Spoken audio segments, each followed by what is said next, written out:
welcome back to the Green Tea Podcast. This is your host, Grace. And Emma. Ooh. So in today's episode, we will be discussing friendship. We'll cover what friendship means to us, share some memorable experiences or lessons that we've learned from friendships, and share some tips on forming new friendships or nurturing existing ones. Yes, and I know that also Emma has a special friendship astrology today. She's going to do a friendship matching reading for us in this episode. Yeah, so generally in astrology, there are things called synastry readings, and they can be done for any pair of people. In this case, it will be two friends, but it can also be done for romantic partners and romantic relationships, parents and children, or any pair of people. And the idea behind the synastry reading is to help you more deeply understand the other person and some of the underlying motivations behind their behavior. If there's any tension in your relationship, why does that happen? What can we do about it? With the goal of reaching a deeper understanding. Wow. Okay, so I can't wait to see what you and I are going to do well in and what we might clash in, So we want to talk about friendship in the teens, 20s, 30s, 40s, and above, and what we're going to be looking forward to when we get to that decade. Emma, do you want to start with how did you view friendship in your teens, and how was it like for you? Yeah, so for me, I think in my teens, friendship was synonymous with belonging. I think when we're young, we just want to fit in with our peers. We want to fit in with people that are around us. And sometimes autonomy and individuality, I don't want to say they fall to the wayside, but at least for me, that wasn't necessarily the most important thing, making sure, these are my values and these are my needs and this is what I want in a relationship. It's like, I was young, I was a child, and I was trying to be accepted by those around me. So I think for me, that was one of the hallmarks of, friendship in my teens is what kind of commonalities do we have, and where do we really see eye to eye. I think naturally there was also this element of proximity that came into play, when you're young and you don't have the freedom to necessarily do what you want to do. It's I'm friends with this person because we go to grade school together, or we ride the bus together, or because our parents know each other, or, something like that. So there's a bit of a superficiality to it. And I don't mean that in a negative way, like a vanity superficiality. I just mean, the depth isn't always there, I think. But par for the course, I suppose, when you're 15, you know what I mean? Yeah, I feel like when you're a teenager, you just kind of try to figure yourself out and your identity. So I don't want to say friendship wasn't important, but I just don't think you're not really settled as a person yet. So friendship isn't really a big important topic. You think it is, but as you grow up, it's not, and you become your own person in your 20s. But I do remember when I first immigrated to the US when I was 8, there was a specific Caucasian girl, blonde hair. She was so nice to me, and she invited me to her house. I couldn't speak that English that well. She was the first friend who reached her hands out. And I just remember that even 20 years later, I'm like, wow, I remember going to her house. I remember exactly what we ate. Her mom gave us PB&J. It was the first time I've ever had PB&J in America. And that lingered in me for a long, long time. So 2 years ago, I actually reached out to her on Facebook. Then I'm like, I just have to buy her a dinner and just have a talk with her. And 20 something years later, we met up, and I was like, hey, I remember that. You were my first friend who's ever done that. That was something so special to me that will remember until I die. So I was like, that's the kind of person that I want to become to somebody else that will remember me for decades. Yeah, it's so crazy how when we're young, there's such a natural innocence in our exchanges with people. It's something as simple as, welcoming someone into your home or sharing even a simple PB&J with them. But it can leave such an impression, like you're saying. So going into the 20s, which is where we're going to get into the real talk. This is when we become a real person. This is when you meet the weird people, the good people, the people that define who you are as you grow up in life. In 20s, I spent most of my time in Korea being a K-pop trainee, and I was a very selfish person. And my definition of friendship in the 20s was, if you don't fit into the box of what I feel like friendship is, then you're not my friend. And maybe a lot of people are like that in their 20s.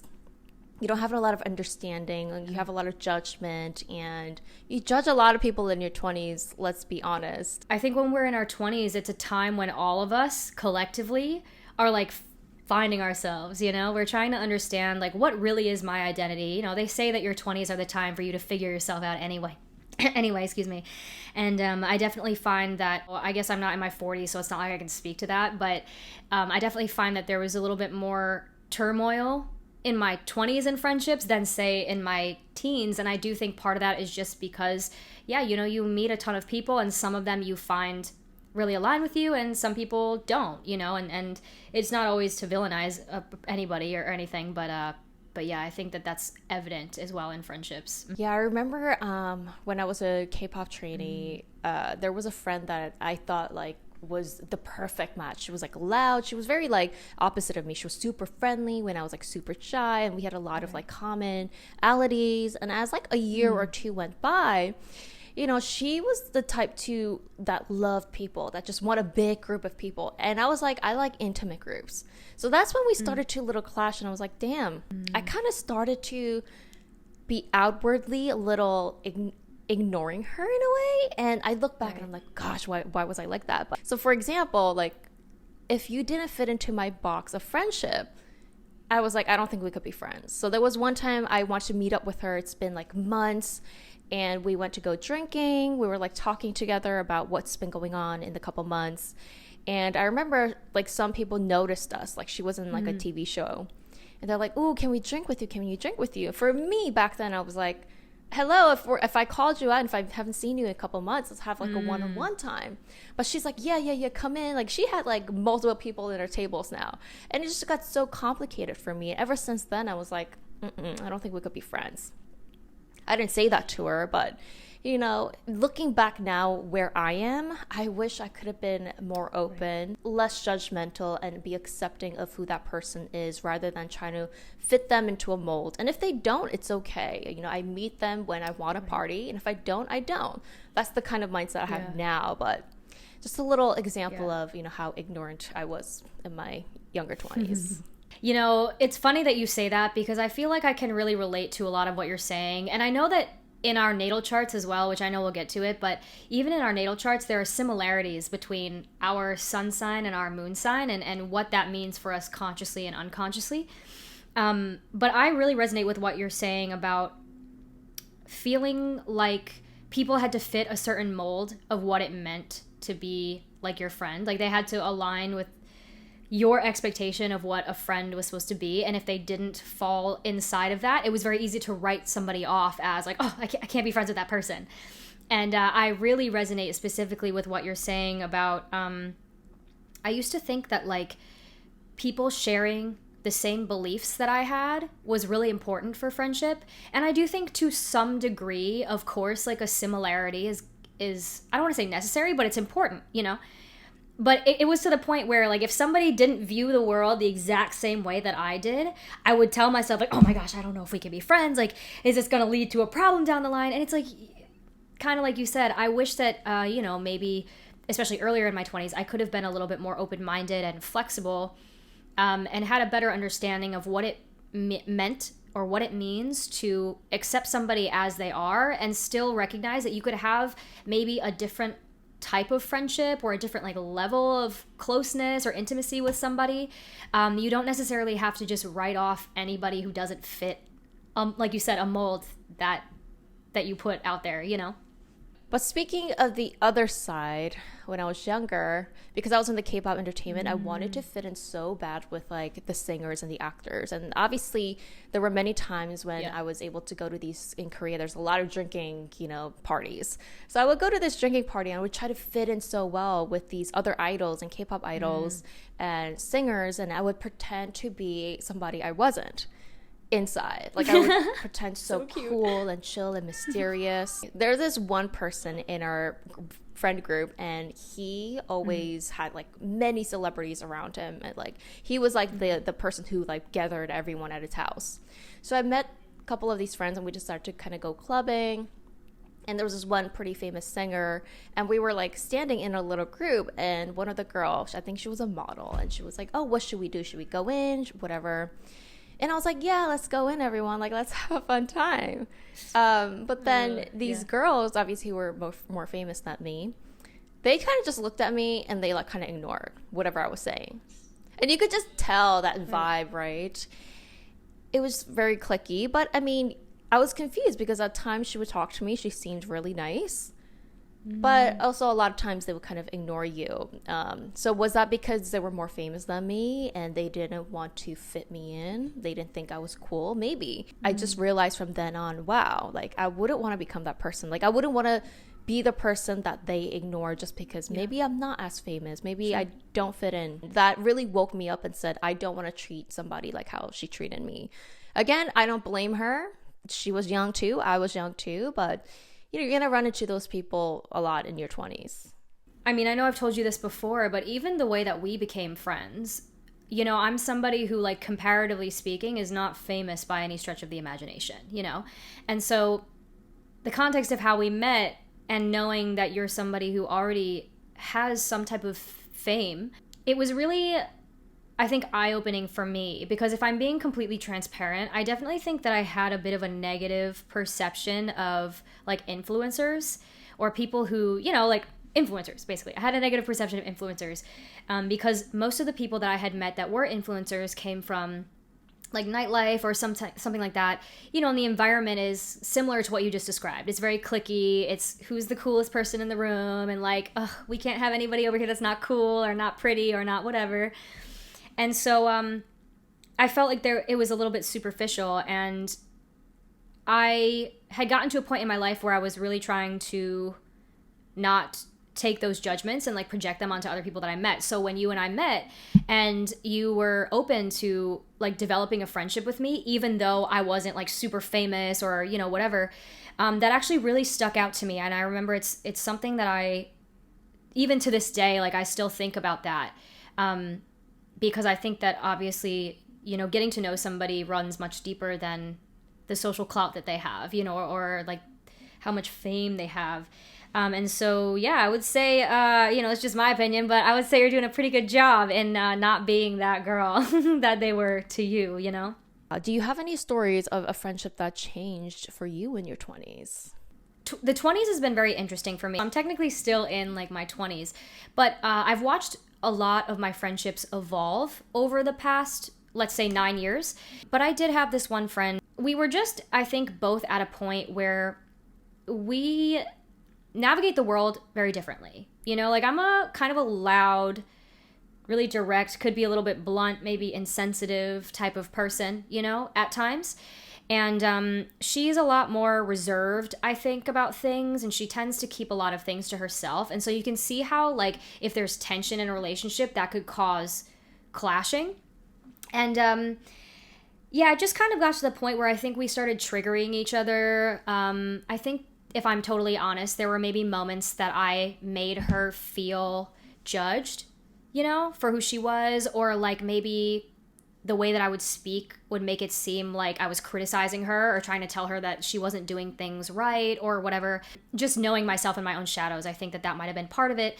And at least from my end, I sort of felt like I made an effort to try to reconcile things or talk about them, but she didn't really seem as open to that. And so I think that, like, one of the biggest things that I learned from that is how your own shadows can really infiltrate your relationships, and just how important it is to be able to communicate with one another, especially in times of tension. And so now that's something that I really look for in my friendships, is like, okay, when things are great, things are great. It's the same thing with, like, a romantic relationship. Like, when things are good, things are good. But how do you handle conflict? Or, like, if you disagree with one another, are you able to bring it up in, like, a peaceful way and a, you know, a diplomatic way? And for sure, I used to have this problem. I mean, I'm sure I still have this problem at times, but I can be a little intense. You know, I bring something up and it might sound like I'm yelling at you or being very, I don't know, maybe condescending, or maybe just, you know, just really harsh. And so it's something that I've had to learn. But I think that, yeah, overall, that's something I've really picked up on and want to carry forward in my 30s and 40s, is, like, good communication in friendships. I can't see you doing that, or I haven't seen that side of you. Really? I think it was mainly because of, like, my own triggers. I think a lot of those triggers at the time that would come out and cause me to behave that way are things that I've really tried to work on over the past few years. So maybe that's also part of why you haven't seen them. But also, you know, like I said, as we grow and we kind of understand what we want for our friendship, we can become more open to receiving that. So for example, like one thing that I can appreciate about our friendship is I don't necessarily feel like I need to sit here and guess about how you feel or like read your mind maybe about something. If I do something that upsets you, I mean, so far, right? I don't feel like you're going to get passive aggressive with me and just shut down and start acting funny. And then I have to figure out like, why are you doing that? You know, it's like so far, right? Like you've been very open about expressing like, oh, you know, I'm not really liking this, or I'm not sure I agree with this, or like, oh, but what about this? You're willing to and able to challenge the things that I say, without coming off, you know, like controlling or like rude or whatever. And I've also tried to work on becoming more open-minded to other people's perspectives, right? And not needing to have everybody agree with me, you know? Oh my God, I love that point, because when I totally agree, in your teens and maybe in your younger 20s, when you're, again, judgmental and somebody does something that you don't like, you just, or maybe girls just have this silent moment like, okay, maybe she will notice that I am bijaseo in Korean, or like I am being petty or, you know, annoyed at you. And I've realized as I turned 30, I'm like, Jesus Christ, that is so annoying to try and guess what you're thinking or try and guess why you're annoyed. If you don't want to meet me right now, let's end it. Let's go home. Like, let's not keep this tension, bad energy. It's like, let's solve it, move on. Yes. It's definitely something that I want to do. Absolutely. Absolutely. And I think that like that's something that we both share. And it's funny how even outside of just our personal friendship, like even in doing this work together, it's something that we've talked about. I know when we met up at the when we first started the podcast, we met up at this bubble tea place to like try to brainstorm and figure out like how can we really get on the same page about this. And I was having some concerns about something, and I remember thinking to myself like, wow, I don't know if I should bring this up. Like, I don't know if this is a good idea. Oh my God, she's gonna freak out. Telling myself this whole story, you know? And so we sit down and we finally talk about it, and you're like, yeah, I feel the same way. And I'm like, oh wow, this worked out even better than I thought, you know?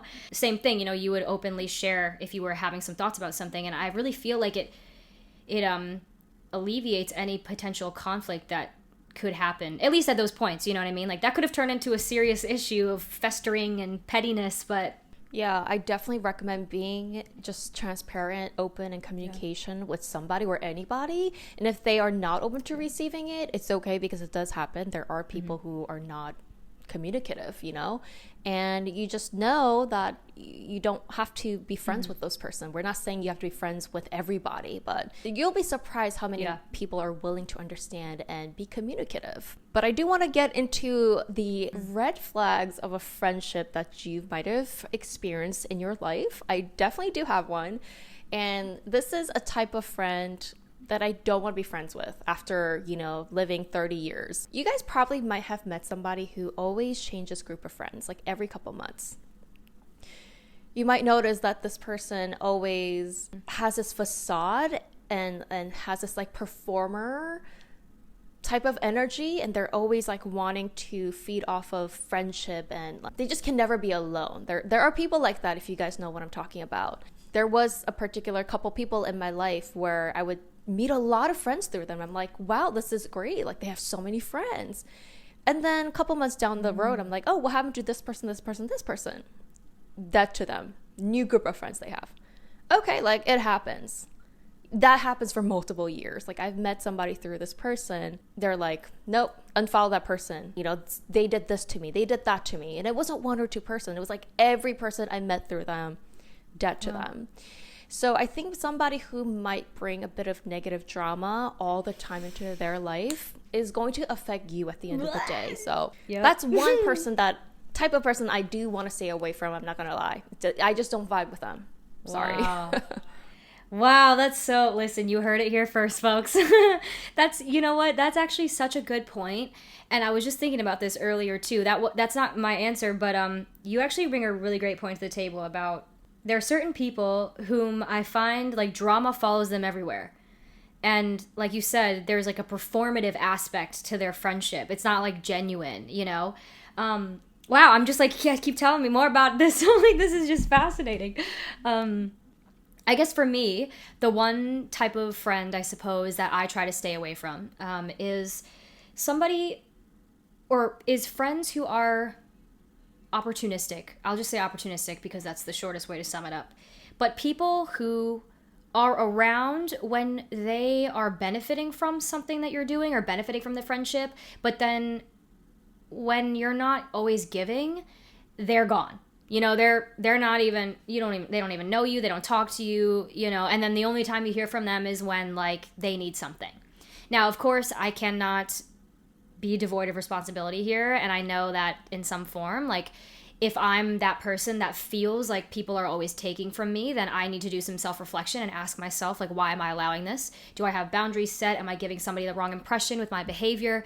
You know, what is it, right? I'm not saying it's all on the other person, but I do think sometimes the writing is on the wall. You know, sometimes their behavior is very, very clear. And for whatever reason, it might be different for everybody, but for whatever reason, you know, we still allow people like that into our lives. So I would say that for me is one of like the red flags in relationships, just the lack of reciprocity and kind of balance, you know? That just kind of reminded me, have you ever met somebody? I'm sure you guys all have met somebody that you just cannot see through them. I've met multiple of those kind of people in my life, and it's usually females. I don't know why, but you can never figure out their true personality. It's just like they're always performing. I don't know what it is, but you just can never connect with their soul, is kind of like how I describe it. Like they have almost like, you just can't ever know what they're truly feeling or thinking, and you just feel like they're going to cut you at any moment. Like you that intuition, that gut, you could feel. You can never, like, who are they truly?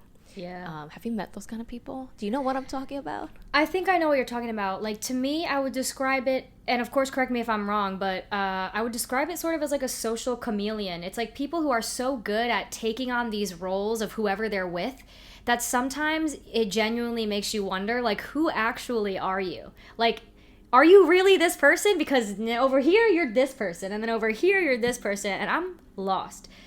To be fair, I do think that, like, because I think maybe you have this ability, right? I mean, I think I have it to a certain extent where, like, we're able to get along with different types of people, you know? Obviously, maybe not quite to the same depth, but we're able to be put in different environments and figure it out, right? But I do get what you mean, because I think there's also a difference between, can you kind of like adjust to the scenario versus you're putting on an act, you know, like you said, this performative act of like trying to be somebody to fit in with somebody, or, you know, to get their attention or to get their validation, and totally changing who you are. And it's more of like performance is really the only way I could think of it. So yeah, I get that. I feel like there was a lot of that for me when I was in nightlife. I noticed that, like, people would be one way, but then like somebody famous would come in, or like another girl would come in, and now all of a sudden they're acting funny, and I'm like, what is going on right now? Like, what is happening? But yeah, man, jeez, that's just funny. I mean, my voice might go up if I'm talking to a cute boy. Just kidding. Yeah. Going into your 30s, what are you looking forward to when it comes to a relationship, and what do you want to change or stick with? So, yeah, going into my 30s, I think certain things that I want to maintain or continue with my friendships is meeting people that I really feel I understand at like a soul level. And I know you kind of already implied that, which is really great.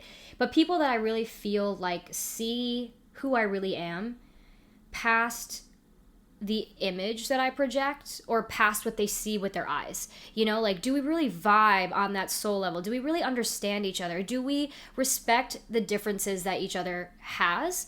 And are we still able to like find, you know, a common ground? I feel like acceptance has been a big thing for me in my 20s, not just acceptance of myself, but acceptance of like all the variations of friendship, you know, the fact that you can be friends with so many different people, or you could even have different levels of closeness or intimacy in your friendships. And like, you know, some people, I can tell them like all of my secrets and all these things that like I would never share with 8 other people in my life, you know. I like the variation element, and I think that as I've grown, interestingly enough, friendships have become more intimate in the sense that obviously I've met people that I can connect with more deeply, but at the same time, they've become less intimate. And I find myself really enjoying being able to connect with all different types of people and just connect with like the humanity in them. Like the privilege to be able to meet people in general. Like not a specific person, but to meet people and just experience what it's like to connect with so many different people. I think that's really a blessing. And that's something that I really want to like lean into a little bit more in my 30s, is not have expectations about how this friendship is going to be. And just let it be what it is. Let it show itself to me. Let it unfold naturally. Just let's see what happens, you know? Not saying don't be intentional, obviously, but you get what I'm saying. I actually love that, because that's exactly how I was feeling. Like I said, in your teens and 20s, you have this image of a friendship. You want to put them into a box. And if it doesn't fit, it doesn't fit. But in 30s, I'm like, you know what? If you don't like nature and you just like shopping in cities, let me do that with you. In my 20s, I was like, ugh, she doesn't like nature and hiking. She only wants to do that. Like, I don't want to be her friend. Mm-hmm.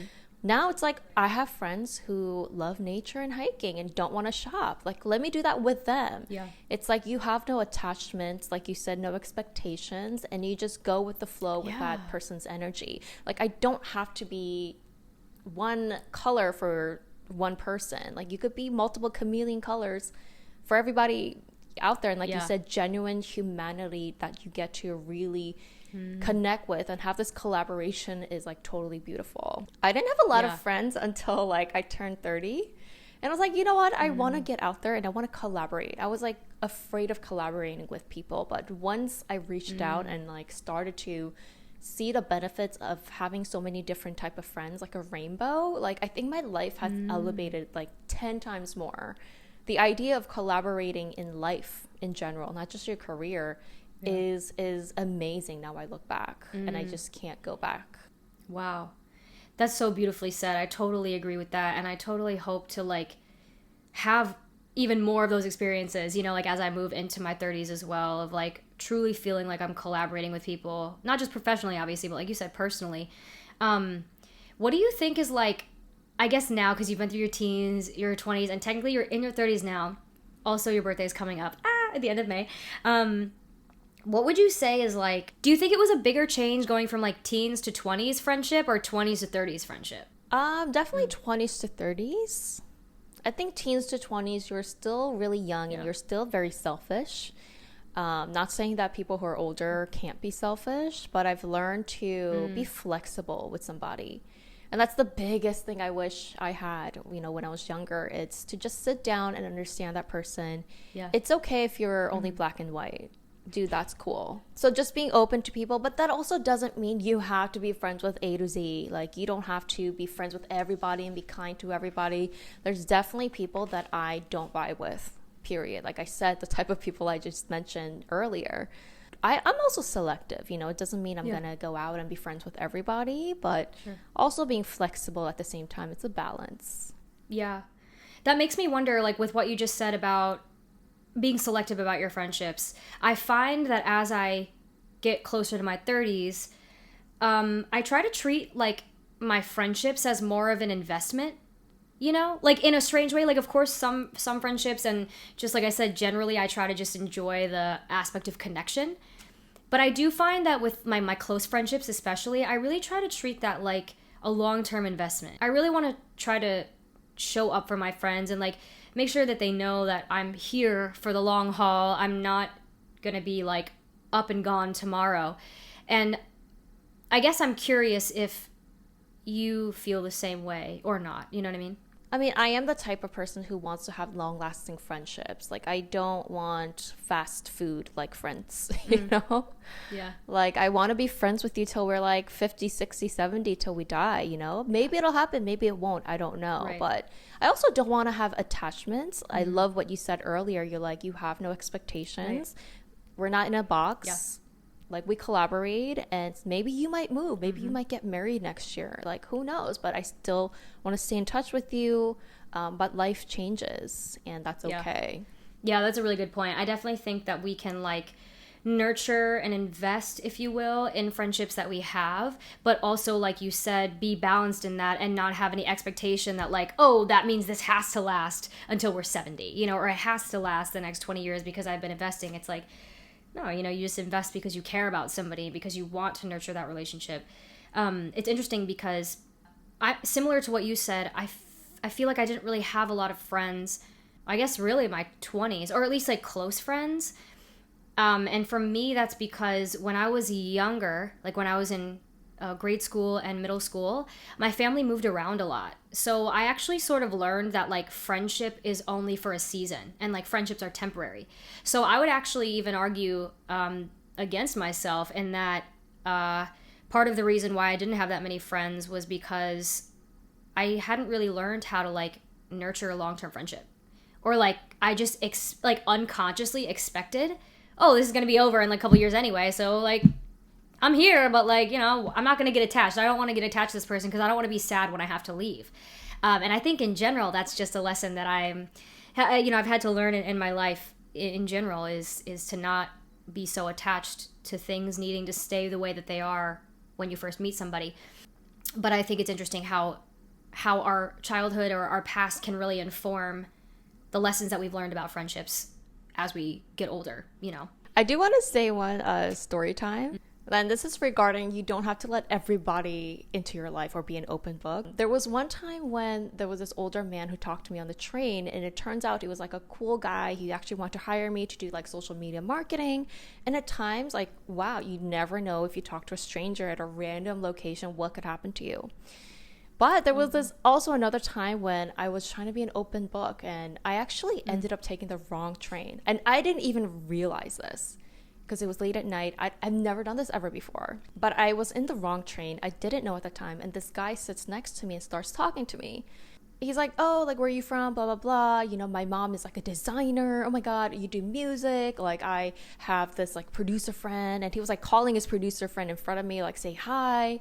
Like, let's exchange numbers. And I thought, okay, like, you never know where people could take you, whatever. And turns out later he was so shady. He's like, you want to come over to my house? Like, yeah, like his profile photo was like really weird, you know, like he had like half naked body and like it was odd, right? Like later turns out, yeah, that he was a little creepy. And later that day after he got off of his stop, I looked up and I'm like, holy shiz, I'm in the wrong train. And maybe that was a little sign from the universe, like, this is the wrong direction. Like, sometimes talking to people and being an open book is going to lead you to creepy people who don't have the right intentions. So I'm just saying, like, there's bad experiences. So use your intuitions and know when to say no and, like, block off the person.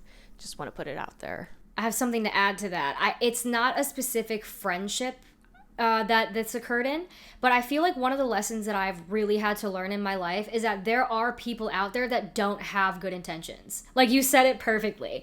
And I have 100% found myself, you know, in situations where I look back now and I'm like, wow, I'm really lucky. I know this sounds dramatic, but there are certain instances where this does actually ring true. Like, I'm really lucky to be alive right now, you know, like, like, because yeah, like I just I think for a long time I didn't always trust my own intuition, and it would lead me into, like you said, whether it's a professional relationship, personal relationship, friendship, whatever, it would lead me into relationships with people who like did not have my best interest at heart. But I was naive to that, you know. I was like, oh, you know, just because I would never do that to someone must mean no one else would ever do that to someone, you know, like, girl, what? But you know, like you said, when we're young especially, or when we are still learning to listen to ourselves and listen to our intuition, we can sometimes find ourselves in situations like that. That's crazy. Yeah, I just want to let everyone know there are a lot of people, like you said, with bad intention. And just because you wouldn't ever do that, there's somebody next to you who would do that. Yeah. And that's something I learned growing up in adulthood. Like, there are people with pathological lying abilities. Like, I've met those people who literally lie from A to Z what happened in front of you. Those are the kind of like the dead souls I'm talking about. There are people who, oh my God, I want to tell you a story. Yeah. So recently I met this person at an event and she seemed so cool. Like, she was so friendly, whatever, not to give too much information. But anyway, I even went over to her house and like we were talking. I even brought her like gifts because I went to, you know, I was invited to her place. and everything was totally fine. And later, a couple weeks down the road, like she wouldn't text me back at all. So I was like, okay, whatever. And I went to her Instagram. She unfollowed me. So I was going through my friend list, and some people like just unfollow you when there was nothing going on between you. I've said nothing. Everything was fine. Yeah. And it's like, what? Why? Not saying that we had a deep friendship, but it's like, what happened, you know? Like, and that kind of also leads into how social media, following and unfollowing, could kind of mess with your head. And texting as well. Yeah, it's like, why did that happen? Like, maybe we'll never know, but maybe they're that kind of a person, do you think? Maybe they just like meet you and they act nice, and then they're like, oh, I don't really have anything to do with her, blocked. Yeah, I feel like, I mean, I definitely think there are people that handle things like that. You know, where like instead of being able to reach out to you and say, hey, Grace, you know, actually, I wasn't really feeling a connection. You know, we're like, hey, Grace, you did XYZ and it made me feel ABC, so bye, you know, or whatever. It's like some people, they take that route because it makes them feel safer, and they don't have to do any confrontation. They don't have to risk any type of like negative reaction on your part. But I don't really know. I don't know that I have a direct answer for that, but I would assume that like, well, not assume, but like, if that's the way that somebody chooses to handle something, in my mind, that indicates that that's how they feel and believe is the most comfortable way for them to handle the situation. I actually had that occur with one of my friends, but I know that at the time, like, she reacted that way because she didn't know how else to react. Like, she didn't know how to actually solve the issue in another way. Not saying that that's on her completely, of course. Like, I have a role in that as well. But it was a self-protective thing. You know, it's like sometimes having to confront somebody about something that's hurting you. I mean, you know, you get it. I get it. It's stressful. Like, that feeling of like, oh my God, this person might not receive this well. That's terrifying, you know? So yeah, I do think that people are out there. I do think that people like that are out there, and I think we all have the capacity to be that person as well. Yeah, when you said, you know, that person unfollowed you and it doesn't make us feel good, right? Do you think social media also changed friendships for better or for worse, maybe medium? Yeah, I think yes and no. I think that before social media, you know, there wasn't this whole like online world that we had to cater to. There wasn't an image that we had to uphold online. It was just like, cool, we're gonna go play in the backyard, we're gonna ride our bikes around the neighborhood, and then we're gonna go home and like eat sandwiches with our parents. That's it. There is no like, oh, now I gotta go online and like put up this image, and these are my top, like on MySpace when it was like your top 5. Like, what do you mean? You know, stuff like that. It's like there was none of that happening before social media. Not to say that type of energy didn't exist. Like, of course. But I think social media really exacerbates that. And I think social media a lot of the time can exist as a way to solidify friendships, or even like become a reason why friendships fall apart. Just in general, like the way that we make friends and the way that we communicate with friends. There's an instant gratification element of social media that I think can lend its hand to certain expectations that we have. You hear this all the time, not just with friendships, but with romantic relationships. Oh my God, he hasn't texted me back, but he watched my story, like all my stories, like, you know what I mean? It's like this expectation that now someone's gonna get back to you right away because they're on social media right away. And if they have time for social media, well, they must have time for me. They must have time for the connection. Yeah, I think now that I think about it, that could be a whole episode because I have so much things to say. Because there's pros and cons, definitely. It definitely messes with your head, like you said, instant gratification. And but I also think it made it easier. I met so many people through social media, which is great. Yeah. You could collaborate with your friends. I think I use social media as more like a career and job. So maybe I view it a little differently, but I think it messes with, it could mess with relationships, absolutely. But I think that will be a whole maybe episode we'll do. Yeah, I like what you said, by the way, about how you use social media more for like business. I feel the same way. I feel like part of how I'm able to actually focus maybe a bit more on like the friendships that I have in my life is by not relying too heavily on social media to do that work for me. It's like I use social media for business, professional reasons, and then I really try to make sure that I'm nurturing like my friendships. I mean, of course I'll do it on social media, but like especially outside of that, I really try to be intentional. Well, we can't really speak for, 40s, 50s, 60s, but I am looking forward to having more meaningful friendships, honestly, going forward. I felt so lost in my teens and 20s that I'm just in a good place.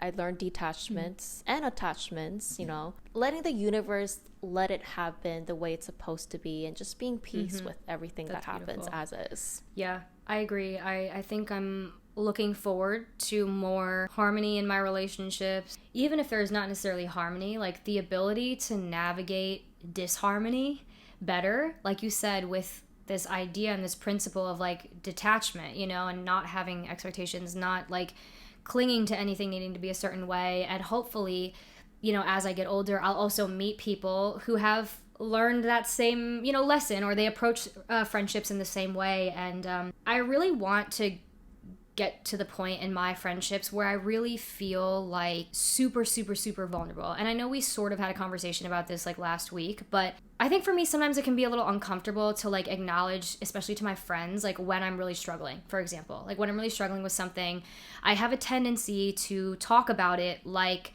oh yeah, this is what I'm struggling with, but it's fine. Like, I'm cool, whatever. Like, it is what it is. I'll figure it out.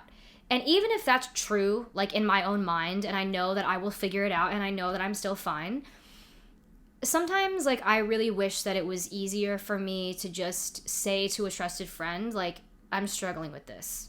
And like my friend is not trying to be like, oh, well, let me fix the problem, or like, let me give you some advice, or like, let me, it's like they can just be like, dang, dude, like, that sounds tough. And I'm really sorry that you're going through that. Like, tell me more about that. Or like, even if we don't want to talk about it, just like hey, but look at all the things that you've done so far. Like, I know that you'll be able to do this. It's going to be fine. Not it's going to be fine, but you know what I'm saying. Encouragement. Anyway, with that said, I think one of the things that I'm hoping in my like 40s, 50s, etc., is that I become somebody who can open up to my friends in that way as well. Yeah, I mean, I think that's what friends are for, right? I think we're here as a community, opening up and listening to other people. And without blood-related family, who else do you have? It's your friends, right? So we're you and I am you and you are me. Yeah. We have time for some friendship astrology reading. This is what Emma does, and she's offering this service as well on her website. Can you talk a little bit about that friendship astrology? Yeah, so there's tons of things that you can look at when it comes to friendships, but specifically, like one thing that I find kind of interesting between you and I is, I mentioned this earlier, that our sun and moon signs are like very similar. So in astrology, the sun sign represents like your ego, your identity, how you express yourself, your conscious like desires and drives kind of. And the moon represents your unconscious needs, what you need to feel nurtured, potentially how you nurture other people. And so both of us have sun in an air sign, and mine's at 7 degrees and yours is at 6, so it forms an exact pretty much trine with one another. And so when that happens, it means that both of us have very similar like visions. We see a lot of the world, I think, the same way in a sense, and what we had naturally kind of how we express ourselves is very similar. We're both very mental in nature. We love to talk to one another just in general, or we express a lot of who we are and what we believe and how we feel through words. And so there's a resonance there. Like when you meet somebody who has the same sun sign as you, there is a similarity that you may almost feel like you're the same, but obviously not quite. And we both have moon signs in fire signs. And the moon, like I said, it's our unconscious needs. It's what we need to feel nurtured. And it can also sometimes represent like how we nurture others. So with moon and fire, like we can both be people that are very passionate. We allow a lot of our desires and our passions to drive us, or at least to act somewhat as a compass for our direction. In psychological astrology, actually, fire signs represent intuition. I know a lot of people are under the impression that water signs are intuition. Actually, water signs are feeling, and it's fire signs that are intuition. So we are people that are naturally guided and led by our intuitive nudges. And at times, though, it can also lead us both to be people who can be a little bit impatient, or maybe like really want something done now. And as far as we're concerned, if we have the passion for it, which is the heart, and then we've thought about it and come up with a plan, which is our brain, we're like, cool, what could go wrong? Like, everything is fine here. Like, we might as well just try it out and go for it. And so that can work really well and work in our favor because we think so alike, both consciously and unconsciously, or we are so alike consciously and unconsciously. But what I do find interesting and also a little bit different between us is Venus. We have Venus in opposite signs. Yours is in Gemini, mine's in Sagittarius. Now, for anybody, you guys listening, right? Venus represents how we relate to each other and how we connect with people. It's how we give and receive. Now, when signs are on an opposite axis, they share a similarity, but they also have a stark difference. Gemini and Sagittarius are opposites, and one of the things that they both are driven toward is curiosity, learning, and like knowledge. They both love to learn, albeit maybe in different ways, but they both really, really, really love to learn. But the shadow of both of them can be like this rigidity or like a judgment even of other people. Now, interestingly enough, Gemini rules the domain of learning and knowledge by observing and taking in facts, figures, and data. It's very objective. It's very like mental.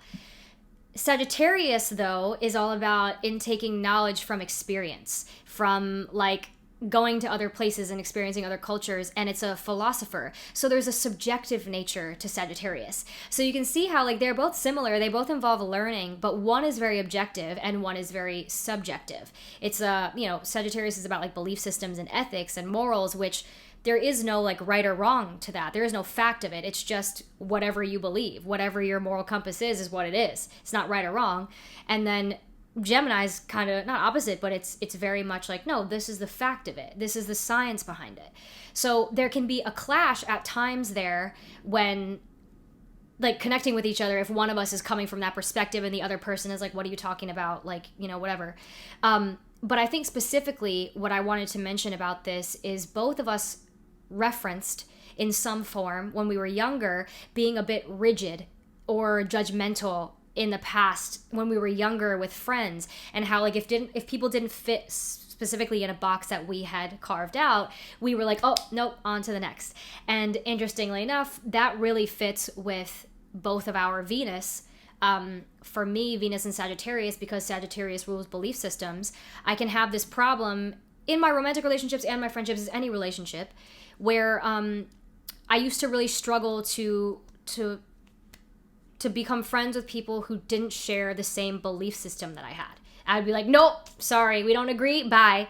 For you, Gemini is very like, it jumps a lot. And so for you, it could be a quick decision that you make of like, oh, this person's not fitting this box, nope, going to the next one. This person's not fitting, nope, on to the next one. It's like super quick, not really giving it a chance to become something. Same thing with me with Sagittarius. The friendship that I liked about you, Emma and Grace, is that I love how we can have such an intellectual conversation. Those people, of course, everybody has intellect, but those people that you can just talk about a subject for hours. I feel like that's you and I.